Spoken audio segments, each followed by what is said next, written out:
لقب پانے والا، مراد غریبوں کی برلانے والا، مصیبت میں غیروں کے کام آنے والا۔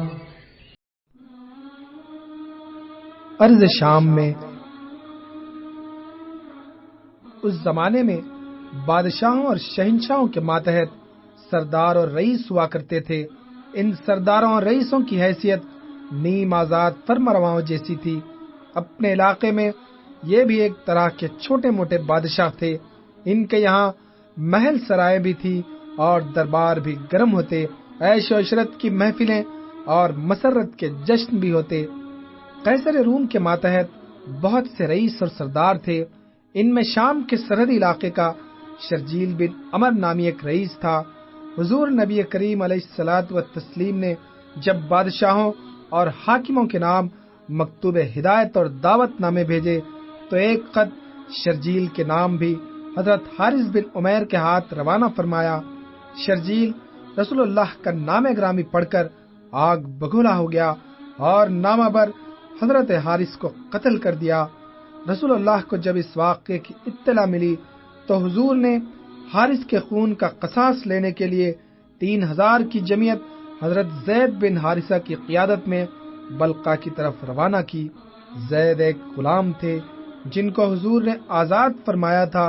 انہی کی سپہ سالاری میں انصار و مہاجرین کے اشراف نے سپاہی بن کر اللہ کے راستے میں لڑنا ہنسی خوشی قبول کر لیا۔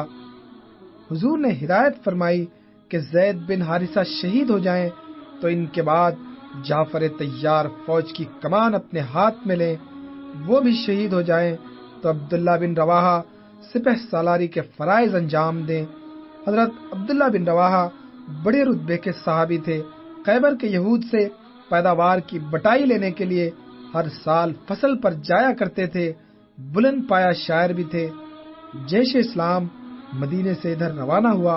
ادھر پرچہ نویسیوں اور جاسوسوں نے شرجیل کو اطلاع دی کہ مسلمان حضرت حارث کے خون کا بدلہ لینے کے لیے تمہارے علاقے میں آ رہے ہیں۔ شرجیل نے جنگی تیاریاں شروع کر دی اور تھوڑی مدت میں 1,00,000 کے قریب جرار فوج کیل کانٹے سے لیس کر لی۔ دوسری طرف خود قیصر روم بھی بہت بڑا لشکر لے کر سرحد کے ایک اہم مورچے پر آ کر جم گیا۔ کافروں کی فوج کی کوئی شمار نہ تھی، ساز و سامان لاتعداد تھا۔ بادیہ نشینوں کا شہنشاہی اور امارات سے مقابلہ تھا۔ دیس بھی پرایا، یہاں کے جنگلوں، وادیوں، نقلستانوں، پہاڑیوں اور راستوں سے بھی واقفیت نہ تھی، مگر مسلمان اللہ کا نام لے کر باطل پرستوں سے ٹکرا گئے۔ بڑے گمسان کرن پڑا۔ مسلمان بڑی پامردی اور جاں بازی سے لڑے۔ اسلامی فوج کے کمانڈر حضرت زید نے اتنی برچیاں کھائیں کہ شہادت کا جام ہونٹوں سے آ لگا۔ ان کے بعد حضور رسول کریم کے ارشاد کے مطابق حضرت جعفر طیار نے فوج کی کمان سنبھالی اور پرچم اسلام ہاتھ میں لے کر دشمنوں کی فوج میں گھس پڑے۔ کچھ دیر تک سواری پر لڑتے رہے، پھر سواری سے کود کر زمین پر اترے اور اس قدر بہادری اور جرأت کے ساتھ لڑے کہ دشمنوں کے چھکے چھڑا دیے۔ جعفر طیار جدھر کا رخ کرتے کافروں کی فوج کائی کی طرح پھٹ جاتی۔ آخرکار زخموں سے چور ہو گئے اور شہادت کی سعادت حاصل کی۔